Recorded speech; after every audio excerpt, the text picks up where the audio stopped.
अपने साथ उच्चारें, नमोस्तु महर्षि, नमोस्तु महर्षि, नमोस्तु महर्षि। आज यहां सभा में विराजमान है दिगंबर जैन युवा संघ जबलपुर, राष्ट्रीय दिगंबर जैन युवा संघ महासंघ जबलपुर। महासंघ के विषय में मैं कहना चाहूँगा, राष्ट्रीय दिगंबर जैन युवा महासंघ जबलपुर का एक प्रतिनिधि संगठन है और मैं जहाँ तक समझता हूँ आज की तारीख में जबलपुर की सबसे ज़्यादा सक्रिय और समर्पित संस्था है। राष्ट्रीय दिगंबर जैन युवा महासंघ ने अपने स्थापना काल 2005 से आज तक अपनी एक अलग पहचान बनाई है और निरंतर अच्छे कार्य कर रहे हैं। अपने सामाजिक उत्थान के और अन्य धार्मिक कार्यों को संपन्न तो राष्ट्रीय महासंघ कर ही रहा है। प्रत्येक वर्ष सम्मेत शिखर जी में ट्रेन यात्रा भी आज तक इनके अनवरत जारी है।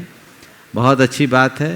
ये महासंघ अपने संगठन को बहुत सक्रियता से आगे बढ़ा रहा है। 2005 से लगभग 18 वर्ष हो गए हैं और युवा महासंघ के आज नए अध्यक्ष के रूप में मनोज जैन अपनी पूरी टीम के साथ आए। मैं आशीर्वाद देता हूँ। हाँ, अब तो जिम्मेदारी बढ़ गई है। हाँ, पूरी टीम को मैं आशीर्वाद देता हूँ। पूरी टीम को इसी टीम भावना के साथ आगे बढ़ाएं और महासंघ के भूतपूर्व अभूतपूर्व सभी को जो आज मार्गदर्शक बने हैं और उनके साथ हम मनोज की पूरी टीम को आशीर्वाद देते हैं इस उम्मीद से कि आने वाले दिनों में कुछ अच्छा करेंगे। और अब तो जिम्मेदारी है सम्मेत शिखर गुणायतन के पंचकल्याणक में जबलपुर और जबलपुर में भी महासंघ की महती भूमिका होनी चाहिए। सब लोग कायोत्सर्ग करके संकल्पित हो जाओ। हाँ बोलो। माइक दो भाई, माइक। हाँ हाँ हाँ गठित होगी। हाँ, इसका आपके ही चरणों में। बिल्कुल। तुम्हारे नायक फुग्गा जी तो पीछे, आगे बुलाओ। कहाँ पीछे? कमांडर आ जाओ, शैलेश आप भी आ जाओ। हाँ, बहुत बहुत आशीर्वाद पूरी टीम को। बहुत अच्छी पहल है और इसी सक्रियता के साथ जुड़े रहिए। चलिए आशीर्वाद। चलो महाराज श्री, आपके आशीर्वाद से जब महासंघ बना था, आपकी प्रेरणा से ही सारे कार्य हम करते आ रहे हैं। और ये दिगंबर जैन युवा महासंघ ने जो प्रण किया था कि प्रतिवर्ष ट्रेन यात्रा लेकर आएंगे, इस वर्ष भी 2 अक्टूबर को वो ट्रेन यात्रा हम लेकर आ रहे हैं। आपका सतत हमें आशीर्वाद बना रहता है और आपका इसी प्रकार से आशीष बने रहेगा। हम समाज की सेवा में, साधु सेवा में निरंतर संलग्न रहेंगे। नमोस्तु महाराज। चलिए, आपका पहला प्रश्न भी आप लोग प्रश्न कर लीजिए। पहला। नमोस्तु महाराज जी, नमोस्तु महाराज। विगत 14 वर्षों से हम श्री सम्मेत शिखर जी यात्रा लेके आते हैं। ट्रेन यात्रा 1500 यात्री लेके आते हैं जो सहयोग देते हैं प्रत्यक्ष अप्रत्यक्ष रूप से। इसमें उनको क्या पुण्य मिलता है और हमको क्या पुण्य मिलता है? देखिए, बहुत अच्छी बात है। सराहनीय और अनुकरणीय कदम है। 15 वर्षों से लगभग हर बार 1500 यात्रियों को लेकर आना और उसमें बहुत से ऐसे लोग जो अपने स्तर से नहीं आ सकते। आपने पूछा उससे क्या पुण्य होता है? हमारे यहाँ पुण्य के 7 स्थानों में तीर्थ यात्रा है। जो तीर्थ यात्रा कराता है वो एक दिन तीर्थ बन जाता है। इससे बड़ा पुण्य क्या होगा? इससे सतत करते हैं। ओ, भोपाल की टीम जो है एक प्रश्न अपना प्रस्तुत करके समाधान प्राप्त करने आप ही लोग। मनोज श्रीमान अनुभव जी सराफ अपना पहला प्रश्न करेंगे। मनोज जी मांगा साहब एक प्रश्न करेंगे, ट्रस्टी नव गुणायतन। पूरे परिवार की ओर से, भोपाल समाज की ओर से नमोस्तु बंदर गुरु जी। आज हमारे भैया मनोज भैया क्वेश्चन पूछेंगे।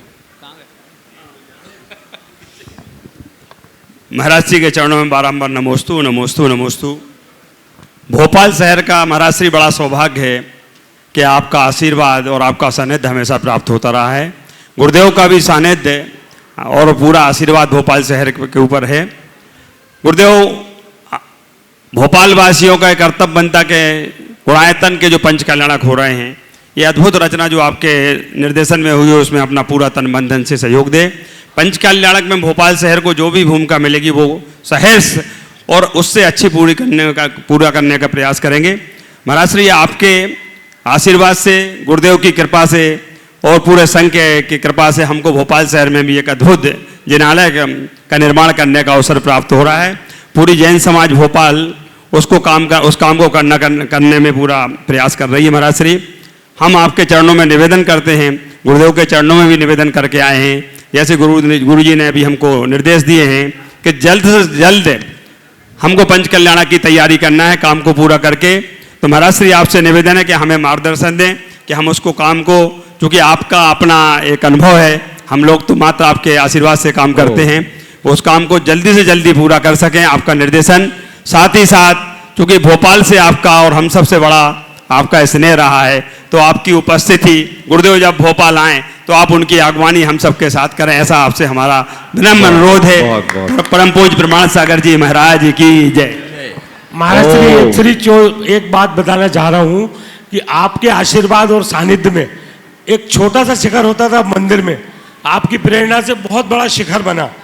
अब क्योंकि लगभग 28 साल से ऊपर हो गए, वो कई वर्षों से जीर्ण शीर्ण हो रहा था उसमें काफ़ी, लेकिन आप हमेशा प्रेरणा देते हैं। तो मनोज भाई ने अभी पूरे जितने भी भोपाल के शिखर हैं सारे, वो पूरी पंचायत कमेटी ट्रस्ट आपके आदेशों का पालन करते हुए, क्योंकि आपके काम होना चाहिए। बहुत सुंदर, देखिए पूरा काम कर चुके हैं, बहुत सुंदर। मुझे भोपाल और भोपाल की पूरी टीम पर भरोसा है। आप लोगों ने जो भावना भाई है, मैं भी भाता हूँ कि वो साकार हो। अगर गुरुदेव की आगवानी करने का सौभाग्य मुझे मिलता है तो ये भी मेरा सौभाग्य है, और उसके लिए भोपाल क्या, भारत के किसी भी छोर पे जाना हो तो मुझे कोई दिक्कत नहीं, ये खुशी ही होगी। इसलिए बहुत अच्छी भावना है, आपकी भावना साकार। ओम जल्दी महाराज आशीर्वाद। हाँ। महाराज श्री नेहरू नगर कोटरा जैन समाज की ओर से आपके चरणों में बारंबार नमोस्तु। एक छोटा सा प्रश्न था और भोपाल से ही आज ये प्रश्न आया मेरे पास आपसे निवेदन करने के लिए कि जिन लोगों को सफ़ेद दाग हो जाते हैं क्या वो लोग अभिषेक कर सकते हैं? आचार्य महाराज निषेध करते हैं, वो अनुमोदना करें। चलिए, पंचायत कमेटी जो बीड़ा उठाई है अच्छे से पूरा करेगी, मुझे ऐसा विश्वास है। आशीर्वाद। चलिए और लोगों को आइए श्रीमान अरुण जी शिवाजी गंगवाल, प्रवक्ता गुणायतन ट्रस्ट। गुरुवर, एक प्रसंग है महाभारत के युद्ध मैदान से। गुरुवर, महाभारत के प्रसंग युद्ध मैदान से है जिसमें श्री कृष्ण और अर्जुन के संवाद की बात है। गुरुवर, अर्जुन को पता था कि युद्ध होगा और इसमें लोग मारे जाएंगे और मेरे कज़न वगैरह सभी मारे जाएंगे, युद्ध फाइनल है, ये काफ़ी दिनों से फाइनल था। अचानक युद्ध के मैदान में अर्जुन ने श्री कृष्ण से क्यों कहा कि ये मेरे समधी हैं सामने, ये मेरे कज़न है, ये सब मारे जाएंगे, इसके पीछे क्या भावना है? चूँकि आपकी थोड़ी अलग चिंतन रहती है गुरुवर, रामायण के प्रवचन वगैरह हम लोगों ने सुना है, तो आपका चिंतन क्या कहता है गुरुवर? आशीर्वाद दें। देखिए, महाभारत का जो प्रसंग है बिल्कुल यथार्थ है। युद्ध तो घोषित हो गया, सेनाएं सज गई और वो युद्ध लड़ने की मानसिकता से ही युद्ध के मैदान में गए थे, इसमें भी कोई संशय नहीं। लेकिन जैसा कि हम लोग कहानियों में पढ़ते हैं कि अर्जुन बिल्कुल विमुग्ध हो गए और वो हार करके रथ के पीछे बैठ गए। ये मुझे इस पूरी कहानी में एक अलग भावना दिखती है, क्योंकि सवाल आपका बहुत अच्छा है और आज आपके सवाल पर मैं अपनी पूरे चिंतन को रखूं तो दूसरे लोग आपको कोसेंगे, क्योंकि लगभग पूरा सत्र इसमें समर्पित हो जाएगा। इसलिए मैं एक ही बात कहता हूँ, ये एक कुछ प्रतीकात्मक प्रेरणा भी है। कहानी में ऐसा कहा गया अर्जुन रथ के पीछे जाके बैठ गए। ये हम सबके जीवन में आता है। कई बार ऐसा होता है कि हम जब किसी बड़े लक्ष्य को लेकर के चलते हैं, हमारे मन का मोह हमें रोक देता है और ऐसी स्थिति में हम हतोत्साहित हो जाते हैं और रथ के पीछे चढ़े गए, यानी अपने उद्देश्य से विमुख हो जाते हैं। ऐसी घड़ी में जब हमारे विवेक रूप से कृष्ण का उपदेश हमें मिलता है और जब वो उपदेश हमें जगाता है, क्लैब्यम मास्म गमय पार्थ नैतत् तयि उपपद्यते क्षौद्रम हृदयम दौर्बल्यम उत्तिष्ठ तज हे परम तप। कि हे अर्जुन, हे पार्थ, तेरे द्वारा ये नपुंसकता शोभा नहीं देती, तो अपने क्षुद्रता और हृदय की दुर्बलता को छोड़कर आ मेरे साथ आगे बढ़। यानी जब जब हमारे हृदय में हताशा हावी होती है, उस घड़ी हमारा विवेक हमें जगाता है और जैसे ही हमारा विवेक जागता है, हमारे हृदय की सारी दुर्बलता और दुविधाएं दूर हो जाती और जब हम अपने अंदर की दुर्बलता और दुविधा को दूर करते हैं, तभी हम कहीं जाकर जीवन के महासंग्राम में सफल हो पाते हैं। शायद कहानी में ऐसा कुछ भी कहा तो जाए। शायद उपस्थित हों श्री प्रमाणसागर सेवा संघ के सदस्यगण पंकज जी के साथ ललितपुर से। परम पूज्य गुरुदेव के चरणों में बारंबार नमोस्तु नमोस्तु नमोस्तु। गुरुदेव, आपके इस समूसरण को देखकर ऐसा नहीं लगता कि आने वाले दिनों में आचार्य भगवान विद्यासागर जी भी, महाराज जी भी गुड़ायतन में समूसरण लगाने वाले हैं? महाराज जी कृपया शंका का समाधान करें। देखो, आचार्य महाराज क्या करने वाले हैं ये तो वो ही जानते हैं, लेकिन हम भावना तो भा सकते हैं, समझ गए? और भावना भाए तो सब कुछ हो जाता है। ये हमारी दृष्टि और भावना का फल है। आज मैंने भी भावना भाई, आप लोग भी भावना भाई। भावना हमें भाना चाहिए। चूँकि आचार्य श्री की शारीरिक स्थिति को देखकर मन में हिम्मत नहीं होती, लेकिन जब हम अपने भावनाओं को देखते हैं तो लगता है मौका चूकना नहीं चाहिए। तो हमें भावना भानी चाहिए, और ये भावना सब लोग प्रबल रूप से भाए, ताकि गुरुदेव का मन बन जाए और इस क्षेत्र का कायाकल्प हो जाए। नमोस्तु महाराज। आइए श्रीमान राजेश जी जैन, डायरेक्टर राजनाथ चैनल। महाराज जी, जो सुबह हम शांति धारा करते हैं उसमें हम सब बीजाक्षर मंत्रोच्चारण करके सबकी मंगल की भावना करते हैं। सभी प्रकार के रोग शोक भय पीड़ा के विनाश की भावना करते हैं, लेकिन कहीं भी इसमें कोई पाप ना हो, मेरे से पाप का कोई उल्लेख नहीं आता। ऐसा क्यों है? देखिए, बिल्कुल यही होना चाहिए कि मुझसे पाप ना हो। सब पापम क्षय भवतु भी बोलते हैं, होते ही नहीं बोलते। पाप विनाशनम भवतु बोलते हैं। अब वो अलग अलग शांति धारा है। मैं जो शांति धारा कराता हूँ उसमें तो मैं एक ही भावना भाता हूँ, सर्व शांतिर भवतु, और सर्व शांति में पापों की भी शांति हो जाती। समझ गए? चलिए। मम पापम खंडम खंडाय, वो जो दूसरी शांति धारा में पाप को भी नष्ट करने की भावना। चलिए। पहाया जी, भगतन जी पहाया साहब कोलकाता से। गुरुवर के चरणों में सशत नमन नमोस्तु। समस्त मुनि संघ को नमन। गुरुवर, मेरा प्रश्न यह है कि डिजिटल साइंस के बारे को लेकर आपने हमारे जैन धर्म में, जैन अनुयायियों में इतनी बड़ी प्रेरणा दी कि इस साइंस का यहाँ बहुत बड़ा बढ़ा हुआ धर्म की पालन करने में और रख रखाव करने में। अब गुरुवर, दूसरा प्रश्न ये खड़ा होता है कि ये डिजिटल साइंस धर्म किताबों में, साहित्य में और इन सब में किस तरह से बढ़ेगा, और इनसे हमको इतनी बड़ी फ़ायदा होगा कि हमें इनका प्रिजर्व करने में और जो अभी कॉस्ट लगता है उसमें भी बचत होगी। तो इसके बारे में गुरुवर हमको प्रेरणा दें। देखिए, जब हम जैन साहित्य के इतिहास पर विचार करते हैं तो पाते हैं कि हमारे साहित्य की जो संरचना है उसकी विधा में समय समय पर परिवर्तन हुआ। एक ज़माने में ताम्र पत्रों पर साहित्य लिखे जाते थे, ग्रंथ लिखे जाते थे, फिर ताड़ पत्रों में आया। समय के परिवर्तन के साथ ताड़ पत्रों से वे कागज़ के पन्नों पे आया, हस्तलिखित आए। फिर जब मुद्रण की प्रक्रिया शुरू हुई तो मुद्रित होने लगी, और मुद्रित में उसे शास्त्राकार रखा गया, पुस्तकाकार नहीं, जिल्दबंद नहीं किया गया। फिर आगे बढ़े तो पुस्तकाकार कर दिया। अब समय डिजिटल आ गया, तो अब लगभग सब ग्रंथ डिजिटल फॉर्म में उपलब्ध है। ये परिवर्तन है। आज आप लोगों के गैजेट्स में मेरे ख्याल से सभी ग्रंथों को डिजिटल फॉर्म में अपलोड कर दिया गया। लगभग सभी प्रमुख, बल्कि प्रकाशित सभी ग्रंथ आ गए।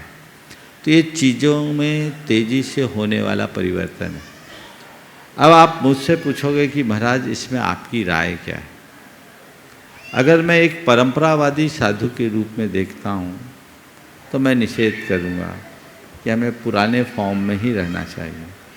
लेकिन मुझे मालूम है कि जब ताड़ पत्रों से कागज़ के पन्नों में लिखा गया तब भी परंपरावादियों ने निषेध किया, पर ताड़ पत्र को रोक नहीं पाए। कागज़ से जब मुद्रण होने लगा तब भी उसका निषेध किया गया, लेकिन हम मुद्रण को नहीं रोक पाए। जब पुस्तकाकार छापा जाने लगा तब भी समाज का एक वर्ग था जो कहता था ग्रंथों का प्रकाशन नहीं होना चाहिए, जो परंपरावादी थे। लेकिन लोगों ने उसकी उपयोगिता को समझा और स्वीकार किया। आज वो हमारे साथ है। आज मैं अगर निषेध भी करूंगा कि डिजिटल फॉर्म में नहीं होना है, तो मुझे मालूम है आज से कुछ दिन बाद वह सब बातें स्वीकार्य होगी, इसलिए मैं निषेध क्यों करूं। समय काल के अनुरूप ये परिवर्तन है, फॉर्म में परिवर्तन है, पर तत्व में परिवर्तन नहीं होना चाहिए। हम चाहे कितना भी आधुनिक हो जाए, हमारी मौलिक पहचान खोनी नहीं चाहिए। हमें उस पहचान को बना के रखें। हमें एक ही बात की चिंता है, वो है जिनवानी के मौलिक स्वरूप की सुरक्षा की। अगर डिजिटल स्वरूप में लाने के चक्कर में हमने जिनवानी के मर्म को ही बदल दिया तो ये उचित नहीं होगा। तो हमें उस पर ध्यान देना है और उस पर ध्यान दे करके काम को आगे बढ़ाना है। जहाँ तक शास्त्रों की बात है, टेक्नोलॉजी की बात शास्त्रों में सांकेतिक रूप से है, और जिस समय शास्त्र लिखे गए उस समय कोई टेक्नोलॉजी थी भी नहीं। जो भी टेक्नोलॉजी थी वो विद्याधरों के पास थी, पर उनके संकेत बहुत सारे मिलते हैं। और आज पूरा का पूरा विज्ञान से आगे बढ़कर टेक्नोलॉजी का युग है, और टेक्नोलॉजी के माध्यम से हम धर्म का विस्तार भी कर रहे हैं, धर्म की प्रभावना कर रहे हैं।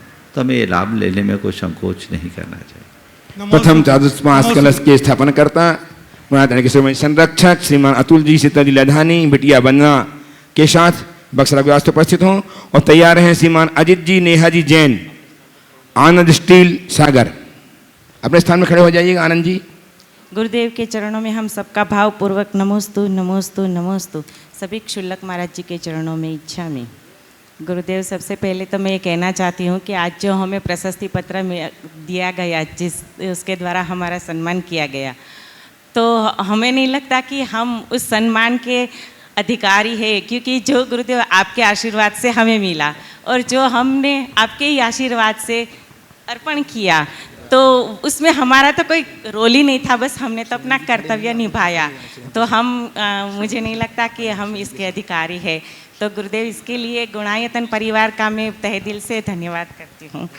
और दूसरी बात गुरुदेव, कि आपने अभी जो भाने के बारे में कहा कि गुणायतन का कार्य जल्दी से जल्दी पूर्ण हो और यहाँ पंचकल्याणक हो, तो गुरुदेव मैं चाहती हूँ कि आप हमारा गुणायतन परिवार शायद 8,000 से भी ज़्यादा लोगों से जुड़ा हुआ है, तो सबको एक पुण्य बढ़ाने का एक अवसर दे कि हम ऐसा पुण्य बढ़ाए कि ये कार्य जल्द से जल्द पूरा हो। तो हम ऐसी क्या भावना भाइयों और ऐसी क्या माला फेरे जिससे ये कार्य जल्दी पूरा हो।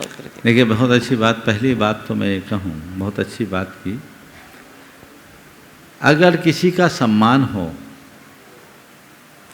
और सम्मानित होने वाला व्यक्ति यदि ये अभिव्यक्त करे कि मुझे पता नहीं मेरा क्यों सम्मान हो रहा है, मैं इस लायक नहीं हूँ, तो समझना ये इससे सम्मानित हो रहा है। बहुत अच्छी बात आपने की और ऐसी भावना होनी चाहिए। बहुत अच्छी बात कही। आज मुझे दोपहर में ही ये बात कहनी थी, ध्यान से उचट गया। गुणायतन के पंचकल्याणक के लिए केवल कमेटी की सक्रियता पर्याप्त नहीं होगी। कमेटी की सक्रियता के साथ आप आम जनों की सहभागिता भी चाहिए। इसलिए आज से सभी लोग एक संकल्प लें, जब तक गुणायतन का पंचकल्याणक पूर्ण नहीं होता तब तक सभी लोग नमोकार महामंत्र की एक एक माला फेरेंगे, इस भाव से कि यहाँ का सब काम जल्दी संपन्न हो और सारे कार्य भव्यता से संपन्न हो, संपादित हो। तो आज जितने लोग यहाँ हैं और जो लोग अपने घरों में इस कार्यक्रम को देख सुन रहे हैं, वे आज से प्रारंभ करें कि हमें एक एक नमोकार की माला तो नित्य फेरनी। नमस्ते। उपस्थित श्रीमान अजित जी, नेहा जी जैन, आनंद स्टील सागर। महाराज श्री के चरणों में त्रय बार नमोस्तु नमोस्तु नमोस्तु नमोस्तु। महाराज जी, महाराज जी, मेरा प्रश्न ये है, आज का युवा वर्ग आपको जो जैन और अजैन मोटिवेशन स्पीकर के रूप में इतना ज़्यादा मानने लगा है जो अजैन है, जैन को तो पता रहता है, तो मोटिवेशन स्पीच में और स्वाध्याय में, तो धर्म में स्वाध्याय का क्या महत्व है, और मोटिवेशन स्पीच और स्वाध्याय का जो नॉलेज करते हैं तो वो सेम रहेगा कि अलग अलग है? देखिए, मोटिवेशनल स्पीकर और मोटिवेशनल स्पीच आज के शब्द हैं। हम अगर मूल साहित्य में जाते हैं तो हमारे यहाँ प्रवचन है, प्रवचन, और हम केवल प्रवचन देते हैं, हम कोई मोटिवेशनल स्पीच नहीं देते। और प्रवचन कहते किसे हैं? प्रकृष्ट वचन को प्रवचन कहते हैं। जिन वचनों से प्रेरणा मिल जाए वो प्रवचन है। इसलिए अब आजकल के लोगों को हिंदी कम समझ में आती है। उनसे कहो प्रवचन सुनो तो वो कहेंगे पता नहीं ये संस्कृत प्राकृत की भाषा की बातें होगी। और उनसे कहो कि ये बड़ी मोटिवेशनल स्पीच है तो लोगों में अट्रैक्शन आ जाता है। और शायद उस ऐसे ही लोगों के द्वारा जिनको हिंदी कम समझ में आती है, ऐसा कहा जाता होगा कि महाराज श्री बड़े मोटिवेशनल स्पीकर हैं। अरे मोटिवेशनल स्पीकर तो गली गली में मिल जाते और थोड़े पैसे दे दो तो उनकी बातें सुन लो। लेकिन ध्यान रखना, हम साधुजन मोटिवेशनल स्पीकर नहीं हैं, हमारी स्पीच नहीं, हमारे प्रवचन है। जो स्पीकर है वो जो बोलता है वो केवल शब्द होता है, और साधु जो प्रवचन देते हैं वो शब्द नहीं मंत्र होता है। क्योंकि उनके मुख से निकलने वाला एक एक शब्द उनकी साधना से अभिषिक्त होता है, तो उसका प्रभाव होता है। समझ गए? इसलिए कभी कोई कहे कि महाराज जी मोटिवेशनल स्पीकर है, बोला नहीं, महाराज प्रवचनकार है और मैं केवल प्रवचन ही देता हूं। प्रेरणा पाओ और उनसे कहो कि गुरुओं के प्रवचन सुनने लगोगे तो अलग से किसी मोटिवेशनल स्पीकर के कोर्स की जरूरत ही नहीं पड़ेगी। लेकिन तुम लोगों को गुरुओं की सीधी साधी बातें कम समझ में आती है। लाख लाख 2-2 लाख, हमने तो सुना 10-10 लाख रुपया का फीस दे करके उनकी कोर्सेज को अटेंड करने से थोड़ी बातें गले उतरती। फ्री फोकट में कुछ दिया जाए तो लोगों को समझ में नहीं आता। सोच को बदलना, अवधारणा को परिवर्तित करनी, और जब यह अवधारणा बदलेगी तभी काम होगा। इसलिए बिल्कुल मुझे कभी भी एक मोटिवेशनल स्पीकर के रूप में प्रस्तुत न करें। यदि मुझे जानते हैं, है ना, हम सुदर्शन जी को भी कहेंगे, वो उसका हिंदी रूपांतरण बोलते हैं, सुधार लो। समझ गए? हाँ, महाराज महाराज हैं, अब महाराज केवल प्रवचन देते हैं। क्या देते हैं? प्रवचन देते हैं। और भगवान ने हमें प्रवचन के लिए अधिकृत किया है। और प्रवचन ही धर्मोपदेश है, और धर्मोपदेश एक स्वाध्याय है, वो जो तुम्हारे जीवन की दिशा बदल दे। इसलिए क्या सुन रहे हो? क्या सुन रहे हो? बस चलिए, आइए आशीष जी, पिंकी जी, माही और नमन के साथ। नमोस्तु महाराज जी, हमने हमारी गुल्लक गुणायतन के लिए दी है। महाराज की जय। महाराज मेरा प्रश्न नहीं है, सबका है, पारस के बेटा का।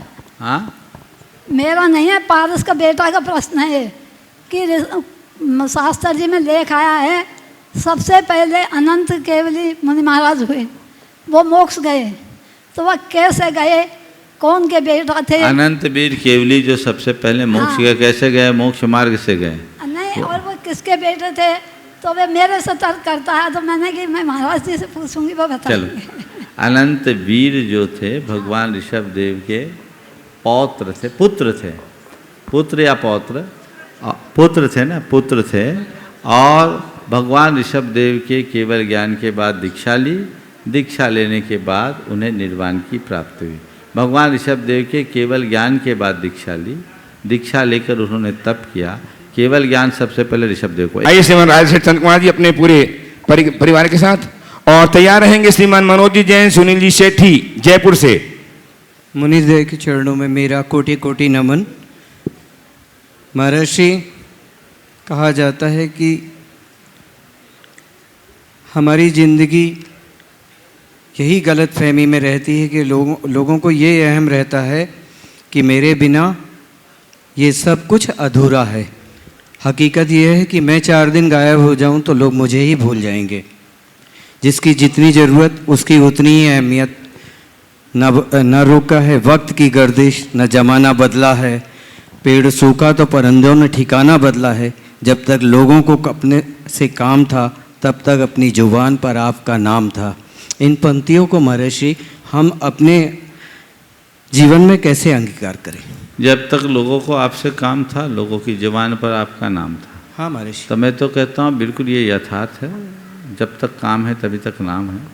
भगवान से एक ही प्रार्थना करो कि हम ऐसे बने कि लोग मेरा नाम ले या न ले, मैं लोगों के काम आता रहूं। क्या बोल रहा हूं?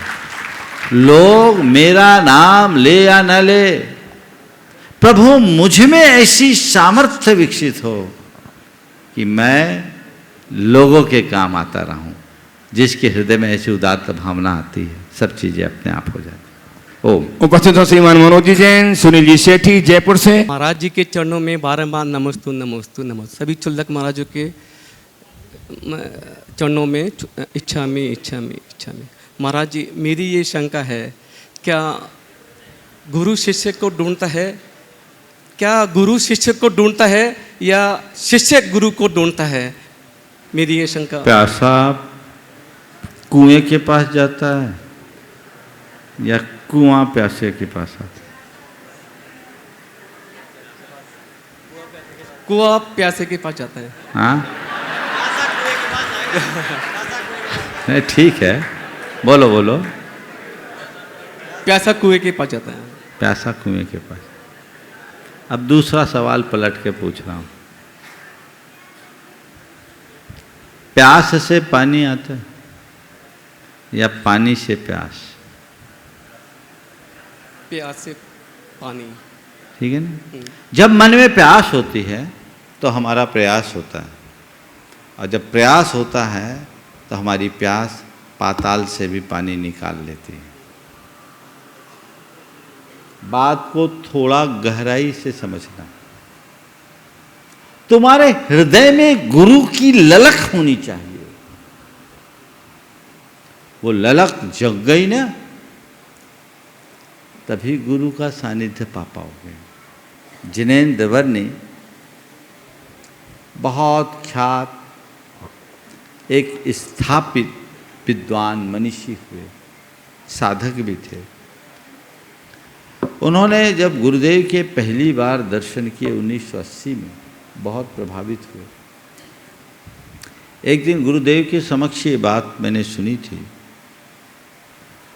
जब उन्होंने गुरु चरणों में अपना मत्था टेकते हुए अश्रुपूरित शब्दों से कहा, गुरुदेव, मैंने अपने जीवन में बहुत कुछ किया, पर मुझे सब चीजें अधूरी अधूरी सी लगती, क्योंकि मैंने सब कुछ किया, गुरु को नहीं पाया। गुरुदेव, आज मुझे ऐसा लगता है कि मेरी वह समस्या दूर हो रही है, क्योंकि मैंने आपको पा लिया है।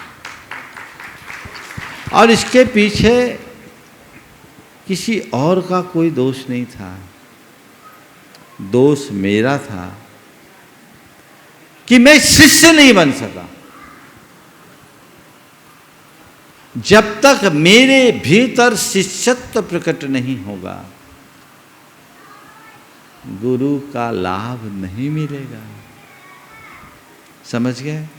तो तो जो शिष्य बनता है वही गुरु को पाता है। समझ गए? अंदर प्यास जगे, प्रयास होगा, समझ गए, तभी तृप्ति पाओगे। इसलिए गुरु शिष्य को खोजते हैं या शिष्य गुरु को खोजते हैं, इस पहेली में मत जाओ। बस एक ही बात सोचो, मेरी प्यास कहाँ से बुझे? जब तक प्यास न बुझे मुझे चैन से नहीं रहना, यही सोच आगे बढ़ाए। नमस्ते। सुनील जी से सोचिए, बोलिए आप। गुरुदेव के चरणों में नमोस्तु नमोस्तु नमोस्तु। गुरुदेव, ये सवाल धर्म के रिलेटेड नहीं है, जस्ट मेरा ज्ञान बढ़ाने के लिए मैं जानना चाहता था कि दिगंबर में जब गोचरी के लिए जाते हैं तो हाथ में खाना लेते हैं, और हमारे श्वेतांबर मंदिर मार्गी में जब जाते हैं तो पात्र में लेते हैं। तो कोई भी चीज़ की इनोवेशन हुई होगी, उसके कुछ कारण रहे होंगे। पात्र का अंदर आना, उसका एक कोई ना कोई कारण रहा होगा। अगर कोई ऐसा कारण है तो जस्ट जानना चाहता हूँ। देखिए, ये जो कारण है, अगर आप इसको तटस्थ भाव से समझें तो मैं कह सकता हूँ, यद्यपि सभी परंपराओं में जो भी आचरण होता है, हम लोगों की एक प्रवृत्ति है कि हम उसे सही प्रमाणित करने की चेष्टा करते हैं, और अगर हम तटस्थ भाव से समीक्षा करें तो बातें कुछ और निकलती।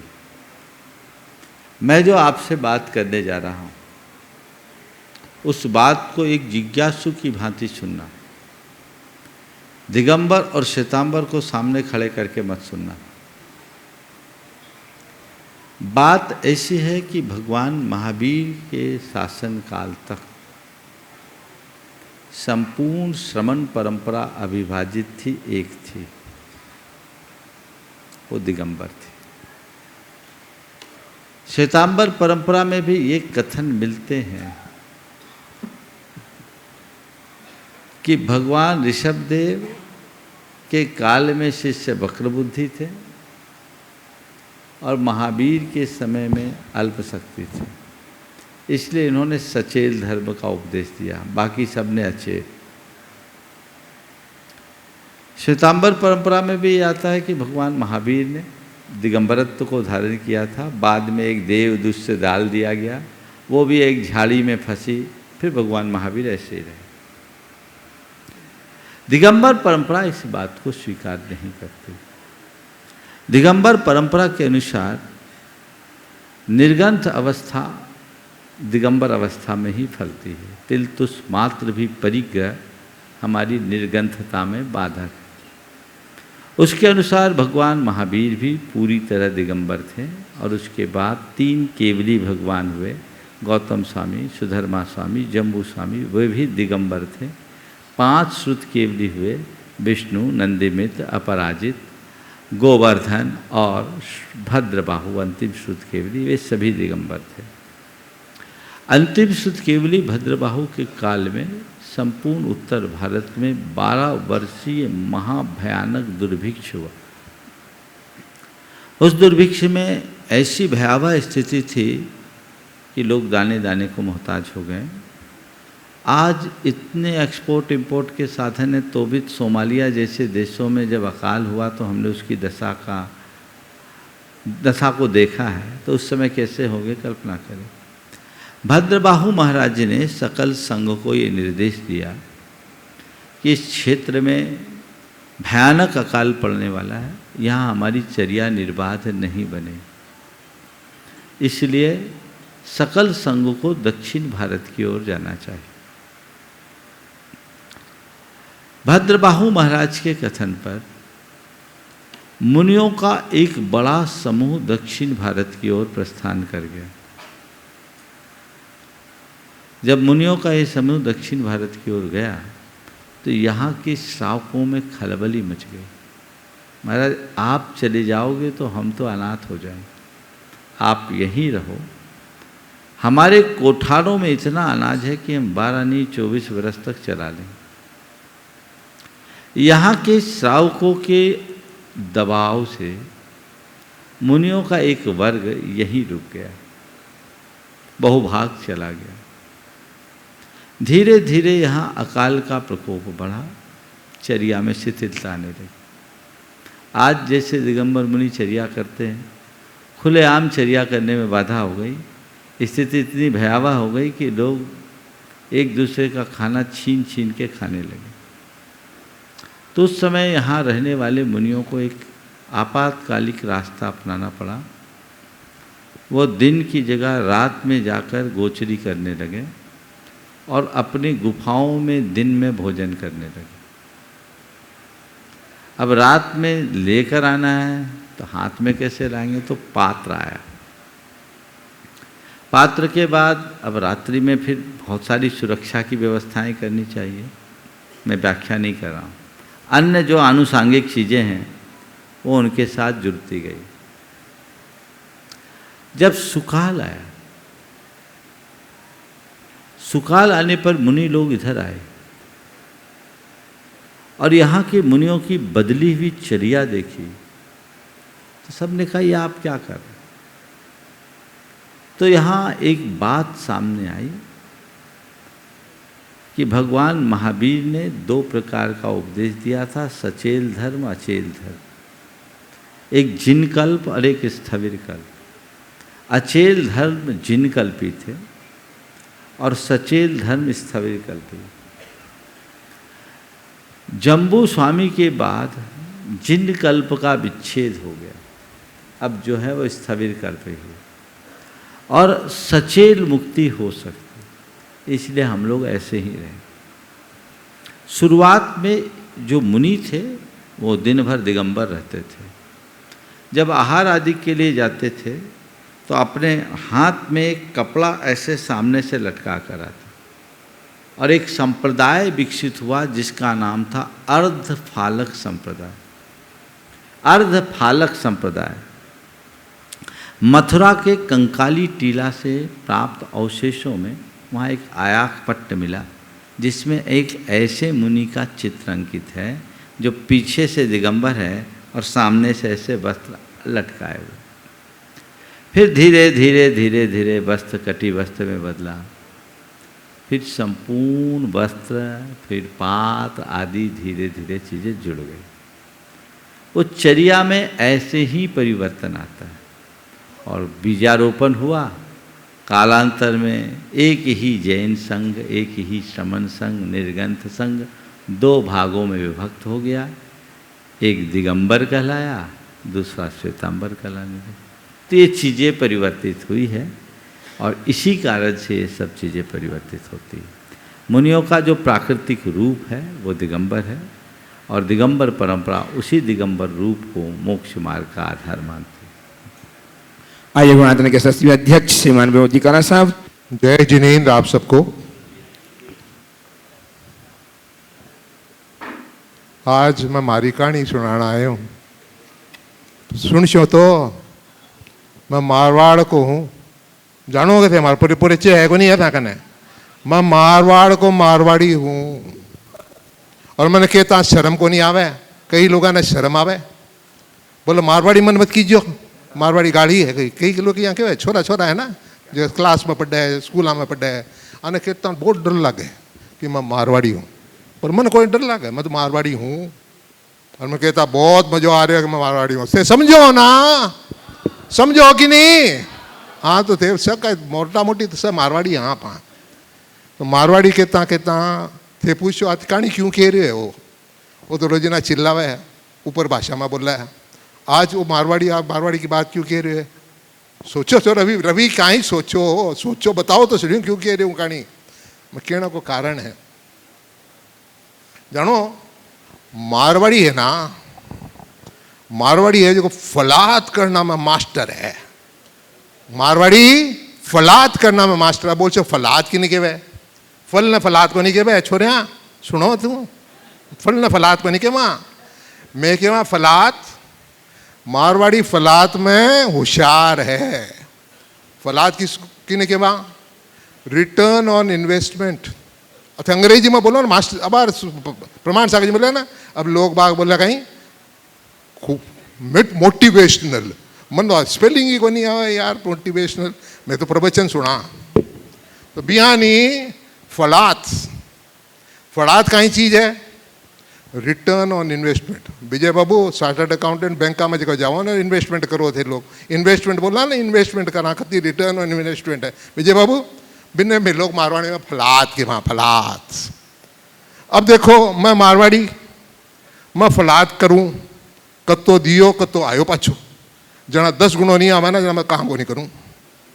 10 गुणों पल लिखाए और रुपया ही को नहीं आया यार, क्या ही काम करिए तू।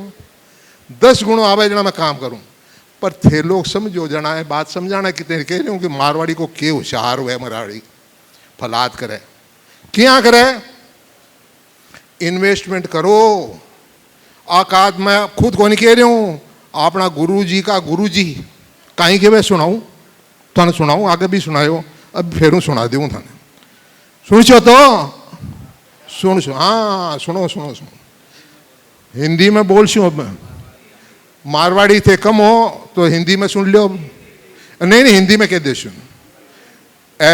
ये सच्ची घटना है हमारे गुरुद्वार की, आचार्य विद्यासागर जी महाराज की घटना, जीवन की कहानी है जिसको आपको सुनाना इसलिए चाहता हूँ। पहले भी सुनाई थी मैंने एक बार, पर दोबारा सुना देता हूँ क्योंकि ये उसमें ऑडियंस दूसरी थी, आज ऑडियंस दूसरी है। नहीं जरा पिक्चर को बड़ा सुनाऊँ। सन 1980 सिद्ध क्षेत्र नैनागिरी जी छतरपुर मध्य प्रदेश में एक दिन आहार के पूर्व एक श्रावक आचार्य श्री जी के शरण में आया। किताब कद निकाली, ये किताब निकली थी जब 50वीं संयम महोत्सव बनाया गया ना, स्वर्ण संयम महोत्सव, तब ये 5 किताबें निकली थी। इस किताब को मैंने बहुत मंथन किया, इसको पढ़ के आपको फिर सुना रहा हूँ। तो मध्य प्रदेश में एक दिन आहार के पूर्व एक श्रावक आचार्य श्री के शरण में आया और अपनी गरीबी की व्यथा सुनाकर खूब रोया, मैं बहुत गरीब हूँ वगैरह। आचार्य श्री जी करुणा से भरकर बोले, अच्छा इतने परेशान हो, ऐसा करो, सुनिएगा इस बात को गौर से, ऐसा करो थोड़ा थोड़ा दान देना शुरू कर दो। क्या कह रहे हैं? गरीब दास को जो रो रहा है उसको कह रहे हैं थोड़ा थोड़ा दान देना शुरू कर दो। वह भी पूर्ण समर्पित भाव से जी महाराज कहकर चला गया। गुरु वचनों पर उसकी इतनी श्रद्धा कि उसने इतना भी मुख से नहीं निकाला कि गुरुवर जब पेट में खाने को नहीं तो दान कहाँ से करूँगा। वहीं पास में कुछ नवदीक्षित साधुगण बैठे हुए थे और उन्हें यह देखकर बड़ा दुख हुआ कि आचार्य श्री यदि चाहते तो किसी सेठ से कुछ रुपये दिलवा सकते थे। आचार्य श्री चाहते किसी सेठ को इशारा कर देते तो उसको कुछ रुपये दिलवा सकते थे, पर उन्होंने तो और दान का ही बोल दिया। दोपहर को जब कक्षा शुरू हुई तो महाराजों ने प्रश्न की झड़ी से लगा दी, जैसे दया किसी पर करनी चाहिए आदि आदि। आचार्य श्री बोले, आचार्य जी को समझ में आ गया, ज़्यादा तो कौन बोले महाराज आचार्य श्री के सामने, तो आचार्य जी को समझ में आ गया आज आप लोगों को क्या हो गया। एक महाराज जी ने कहा, आचार्य श्री आहार के पहले एक गरीब व्यक्ति आया था।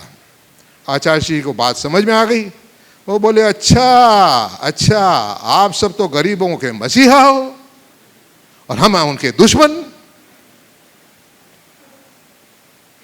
तो क्या बोले, हम क्या है दुश्मन। वे आगे बोले, तो क्या दूसरे से जेब से पैसा निकलवा कर दे देता। वो बोल रहे हैं आचार्य श्री, वे आगे बोले तो क्या दूसरे को जेब से पैसा निकलवा कर दे देता। पिछी या मंत्र से गरीबी हटती। सुनिएगा सब कोई, ये मेन लाइन यही है, पिछी या मंत्र से गरीबी हटती होती तो सभी गरीबों को कर दो अमीर। नहीं, पर ऐसा होता नहीं। ध्यान रखना, अमीर होने के बीज बोए बिना अमीरी आ नहीं सकती। अतः पुण्य बढ़ाओ। 6 मास बाद वह व्यक्ति अपने परिवार के साथ आया और बोला, महाराज मेरा सब कुछ बहुत अच्छे से चल रहा है, आपने बहुत बड़ा उपकार किया। प्रतिदिन जो आता है मैं उससे अवश्य कुछ दान करता हूँ। 2 रोटी भी होती तो मैं 1 टुकड़ा पक्षियों को डाल देता हूँ। आचार्य श्री जी आपका नियम ठीक से चल रहा है। आई बात समझ में? तो बिना दिए कुछ आता नहीं, पर जो ये भावना लेकर चलते हैं कि मैं उसके लिए करूं कि मेरे आए, तो उसके तो और भी नहीं आता। तो आप दान दोगे तो कुछ आएगा। और दान देने का अच्छा स्थान कहाँ है? सबसे अच्छा स्थान कौन सा है? सब बोलिए ना, कहाँ है? तो आप क्यों बैठे हुए हो, शांत बैठे हो, क्यों बैठे हो? आचार्य भी बोल रहे, मैं नहीं बोल रहा हूं, मैं तो मारवाड़ी हूं, मैं तो फलात लगाता हूं, पर मैं फलात ये पढ़ करके और मेरा दिमाग चलने लगता है। तो मैं आपसे इतना ही कहूँगा कि हमें कुछ करें, मौका मिला है, अच्छा मौका मिला है, कुछ करें। और एक और ध्यान रखिएगा, कुछ कह दिया है, दे नहीं रहे हो, निर्माल्य को यूज कर रहे हो, तो क्या होना है भगवान जाने क्या होना आपका। मैं आपसे निवेदन करता हूं, जितने भी भाई बहन हमारे हैं, जिन्होंने कुछ बोलियां ली है, जिन्होंने कुछ बोला है, अभी हमें जरूरत है फंड्स की, हमें आगे करना है पंच कल्याणक, और आप सहयोग कुछ करना चाहते हैं तो अपना जो बोला हुआ है राशि है उसे तुरंत हमें भिजवाएं, तुरंत माने तुरंत भिजवाएं, ताकि हम अपने काम को आगे बढ़ा सकें। थोड़ी देर पहले किसी ने पूछा, हमारे अतुल भाई बोल रहे हैं, अतुल भाई तो ऐसे ही, वो ऐसे पहले देते हैं फिर बाद में काम लात करते हैं। इन्होंने पहले प्रोफेशन हॉल का पैसा पहले फेंका, तब बोला मेरा नाम अनाउंस कीजिएगा तब मैं आऊँगा शिलान्यास करने। ऐसे हैं तो तालियां इनके लिए, तालियां।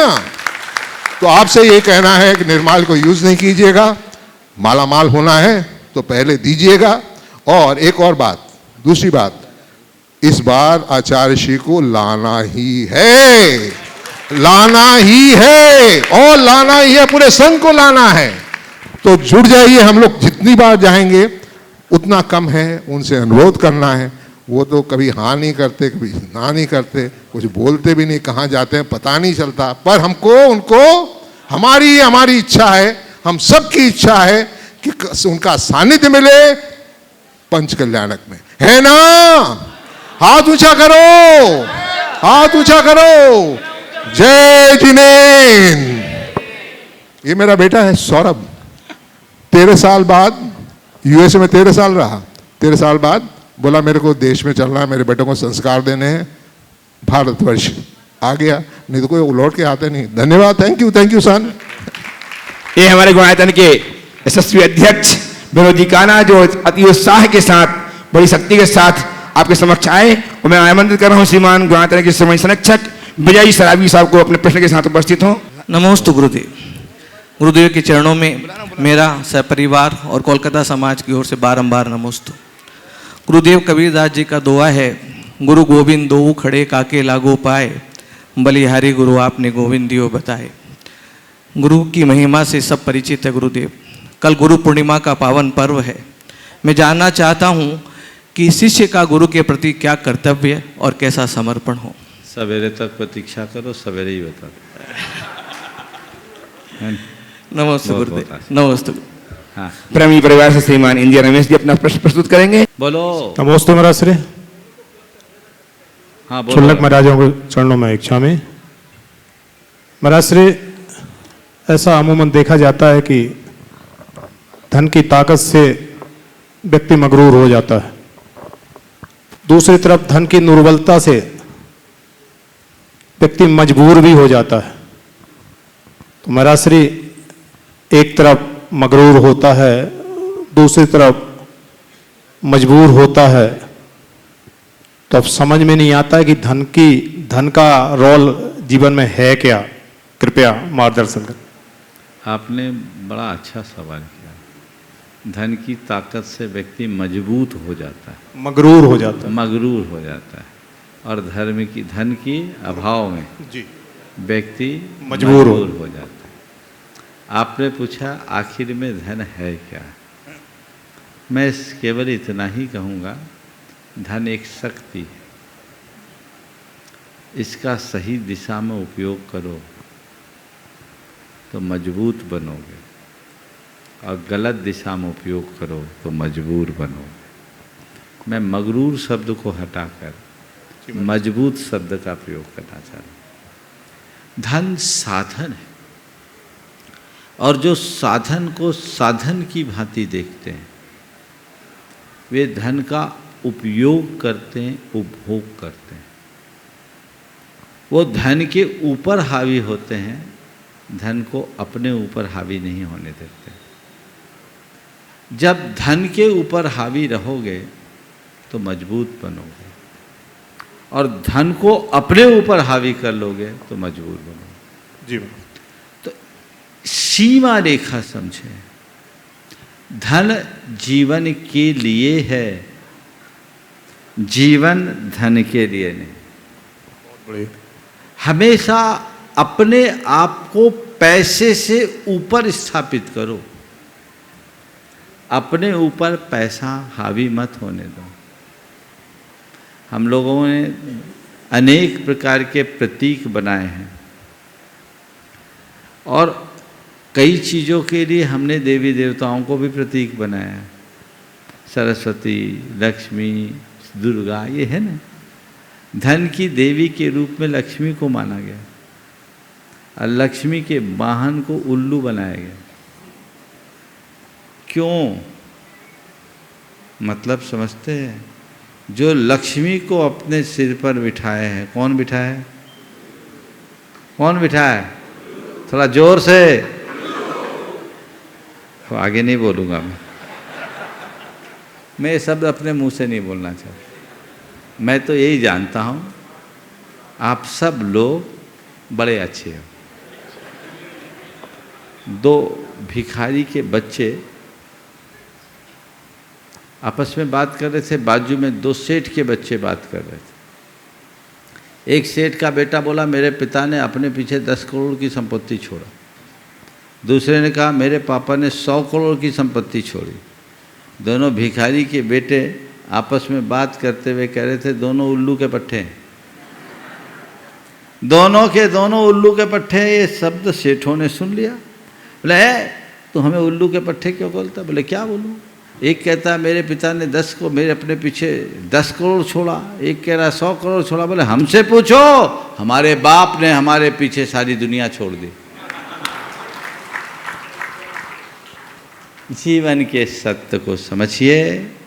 धन को अपने ऊपर कभी हावी मत होने दीजिए, धन पर सदैव हावी हो। आप सबको ये जानकारी होनी चाहिए कि सम्मेत शिखर जी में गुणायतन के साथ साथ श्री सेवायतन बहुत अच्छा उपक्रम कर रही है और इन दिनों मेडिकल के क्षेत्र में बहुत उत्तम कार्य है।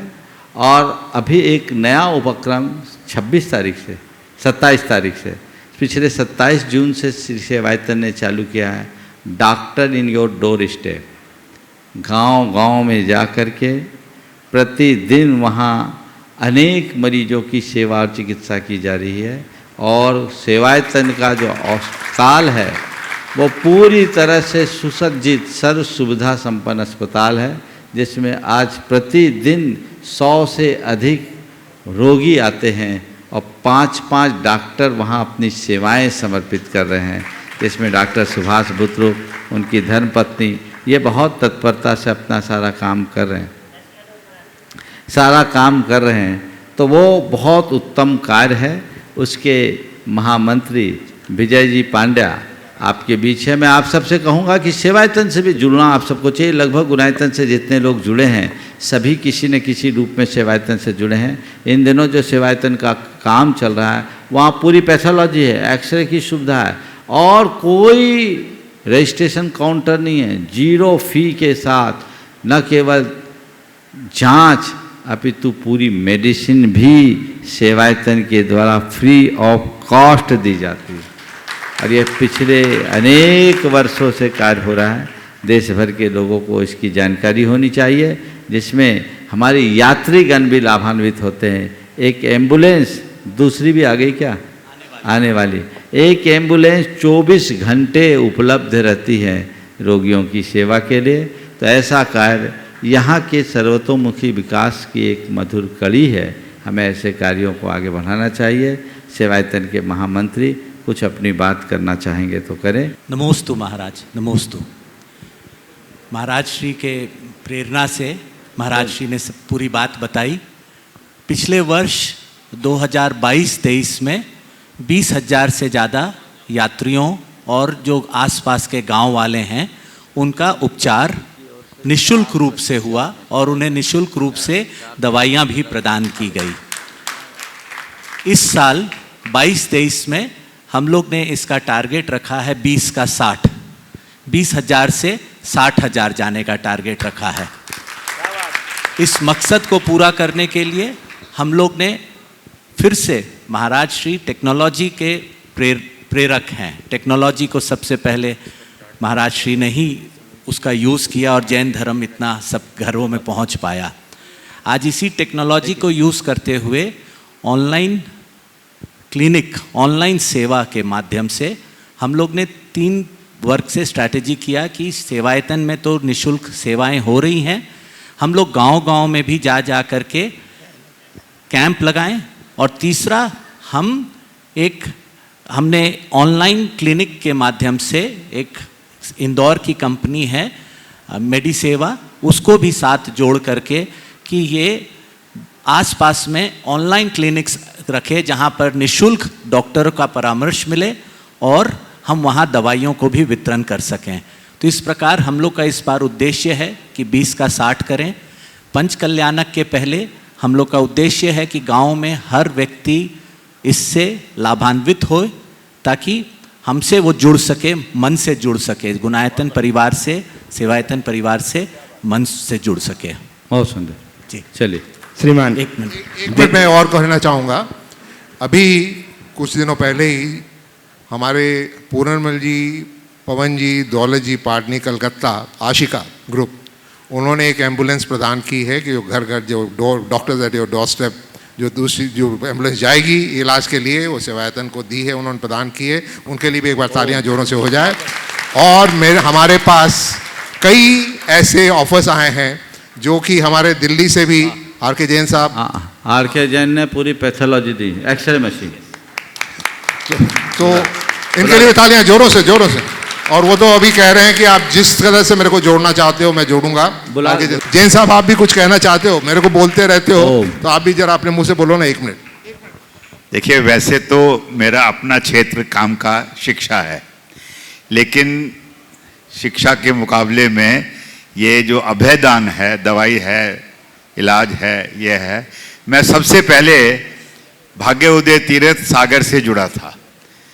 डॉक्टर अमरनाथ जी वहाँ होते थे, उन्होंने मुझे उससे जोड़ा और मुझे उसमें इंटरेस्ट पैदा हुआ। फिर आचार्य श्री ने एक दिन कहा, वहाँ पे एक कैंप लगाया, डॉक्टर से पूछा आचार्य श्री ने कि भाई क्या है पोजीशन, तो वहाँ पे जो भी कुछ काम कर सका, यहाँ पे जो मैं मदद कर सकता हूँ मैं उसके लिए तैयार हूँ। बहुत सुंदर। यहाँ पे जो भी चाहिए महाराज श्री का जो निर्देश होगा उसके अनुसार चलने के लिए तैयार हूँ। और भाई काला जी हैं, ये तो समर्पित हैं ही, तो इतना तो मैं नहीं आगे बढ़ सकता, लेकिन जितना ये कहेंगे मैं सब कुछ करने के लिए तैयार हूँ। हाँ। पर्पज यही है। हाँ। पर शिक्षा की तरफ भी मैं चाहता हूँ कि ध्यान दो। विजय जी, सोनल जी कोई घोषणा कर रहे, रुको। बहुत ही सौभाग्य के क्षण हैं और जैसी सेवायतन जो एक बहुत ही अच्छा उपक्रम और प्रकल्प है इस शाश्वत सिद्ध भूमि में, समभाव का और साधर्मी वात्सल्य और प्राणी मात्र के प्रति धर्म स्नेह भाव का, ऐसे संस्थान श्री सेवायतन से 3 सदस्य जो है ट्रस्टी के रूप में आज जुड़ रहे हैं। मैं उनके नामों की घोषणा यहाँ कर रहा हूँ। बोलो। श्री कैलाश चंद जी निर्मला, मोहित श्रीमती प्रियंका जैन। दूसरे हैं श्री राकेश जी एकता ईस्ता ऋषभ जैन कोलकाता।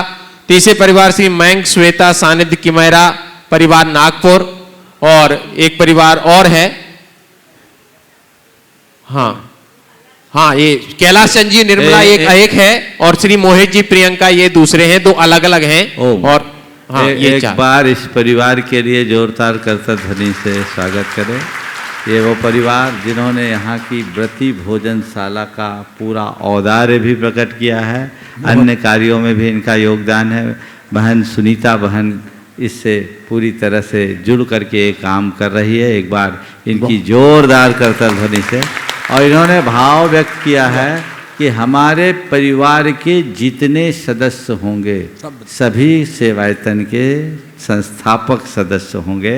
इन्होंने आज 4 बोला है और भी बहुत उत्तम भाव है। ऐसी भावना सबकी बने, मेरा यही आशीर्वाद।